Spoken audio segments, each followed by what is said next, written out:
थर जे रेगिस्तान में मोर पखियुनि जा टऊका वीरान पयल वारिसन पडनि खे ख़ूबसूरती बख़्शण सां गॾु अमन जो पिणु एजान बणियल आहिनि। पर इन वक़्तु थरपारकर में सख़्त गर्मी हुअण करे पाणी जे बहिरान सबबि मोर पखी बि सख़्त मुतासिर थी रहिया आहिनि।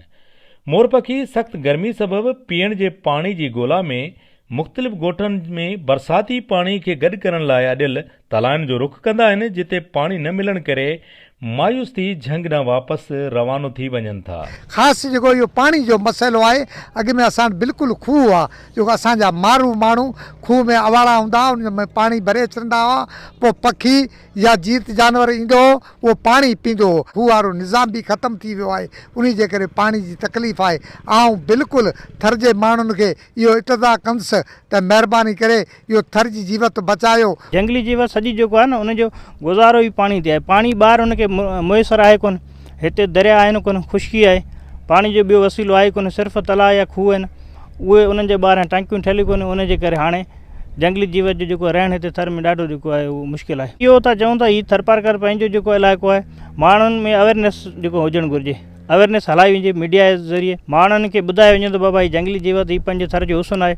उन जे करे इन जे बचाव जे लाइ तव्हां जेको आहे दाणो पाणी ऐं माना इन जो बंदोबस्तु कयो, ख़ुशूसन तलाउ ॿियो या नंढा जेके तव्हांजा जेके इहे मिटी या बर्तन उन में पाणी विझी अहिड़ी जाइ ते रखो जिते पखी वेहनि था, त जीअं उन जे लाइ हुनजो मरण आहे उन जो जेको रेशो घटिजी वञे। सन जेको आहे उहो मोर पखी आहे। पहिरीं ॻाल्हि त इहो आहे त असां वटि थर में हींअर खूहनि में जेको आहे पाणी घटिजी वियो आहे, बिल्कुलु पाणी आहे कोन्हे। पखी जेके बि आहिनि, इहे मोर पखी जेको आहे हुसन जो ॾाढो ख़ूबसूरत आहे। उनखां पोइ इनखे जिया पोइ इन जो पाणी ते आहे, पाणी नथो हुजे त पोइ इहो मरी वेंदो आहे। उनखां पोइ इहो माण्हू जेके आहिनि उनजी घणी रश जे हिसाब सां हू बि उते कोन थो अचे। उनखां पोइ रही ॻाल्हि त हींअर त असां वटि थर में अहिड़ा हालात थी विया आहिनि, इंसानु जेको आहे उहो पाणी जे हिसाब सां मरे पियो, उनखे पाणी ठुप मिले कोन थो। असीं जेके वधि में वधि असीं थर वारा इहो ई कोशिशि कंदा किथे बि पाणी जेके पखी जेके आहिनि, पखी उन्हनि जे लाइ अहिड़ा बर्तन कोट हुजनि, उन्हनि में पाणी विझी छॾियो, उन हिसाब सां मरंदा कोन। गर्मी जेको आहे हिन बिल्कुलु वधी आहे, इंसान बि कोन थो बर्दाश्त करे सघे। ऐं मोर पखी जेके आहिनि उहो उन वबा जे हिसाब सां बि मरनि था। बक़ाया तितर जेके आहिनि उहे आहिनि, ससा आहिनि, पखी बक़ाया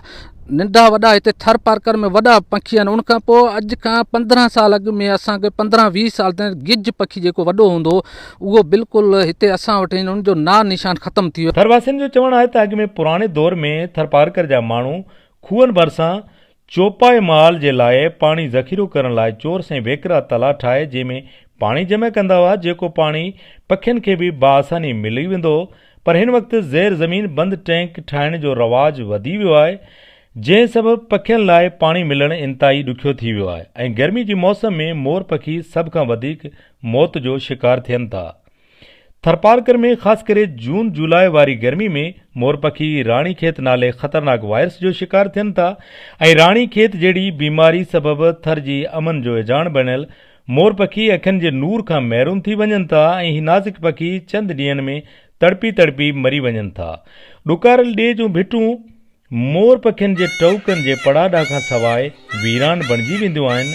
थर में महूगी बाद मोर पखी पंहिंजे टऊकनि ज़रिए कुदरत ऐं धरती सां मोहबत जो इज़हार कंदा आहिनि। थरपारकर जे फितरी हुसन मोर पखियुनि खे बचाइण लाइ थरपारकर जा माण्हू अगरि मुख़्तलिफ़ ॻोठनि में पीअण जे पाणी जो बंदोबस्तु कनि त ही नाज़ुक पखी वधीक मौत जो शिकार थियण खां बची सघे थो। जबार नोड़ियो, टाइम न्यूज़, छाछरो।